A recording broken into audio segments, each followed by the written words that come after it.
ሰላም ሰላም ውድና የተከበራችሁ የቻናል የቤተሰቦች እንደምን ናችሁ? ዛሬ የመጣሁበት ዋና ምክንያት ወደ ዩናይትድ አረብ ኢማራት ወይም ወደ ዱባይ መምጣት ላሰባችሁ ወይም ለጀመራችሁ እናንተን ይመለከታል ማለት ነው። አሁን ላይ ኢትዮጵያ ኤርፖርት ብዙዎች እየተመለሱ ነው። ያ የሆነበት ምክንያት ደግሞ ለጉብኝት እየተባለ የሚሰራው ቪዛ ከኤምፕሎይመንት ቪዛ ላይ ኤዲት ተደርጎ የተወሰደ ስለሆነ መሄድ አትችሉም ነው እየተባለ ያለው ማለት ነው።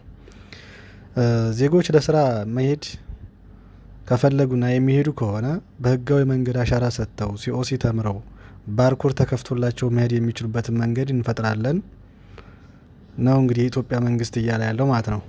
እንግዲህ ይህን ደግሞ ስንመለከት ኢትዮጵያ ላይ የሚጸድቅ ቪዛ አለ፣ የማይጸድቅ ቪዛ አለ። ያ እንግዲህ የቪዛው አይነት ይወስነዋል ማለት ነው። ከእናንተ የሚጠበቀው አሻራ ሰጥታችሁ ሌበር አይዳችሁን ከያዛችሁ በኋላ በዛ ሌበር አይዲ ሲኦሲ መማር ወይም ደግሞ መግዛት ሲሆን ይህን ካደረጋችሁ መንግስት ቪዛችሁን አጽድቆ ቀጥታ በስራ መሄድ የምትችሉበት መንገድ ይኖራል ማለት ነው ጓደኞቼ። ለማንኛቸውም ነገር ይሄንን እንትን ሼር አድርጉላቸው፣ ለሁሎችም እንዲዳረስ ሼር አድርጉ፣ ላይክ አድርጉ እና በመቀጠል ያልገባችሁ ካለ ደግሞ በኮሜንት ጠይቁኝ፣ አንዳንድ ነገሮችን እነግራችኋለሁ ማለት ነው። እና ወገን ተረጋጉ እንዳትበሉ ተረጋጉ ማለት ነው።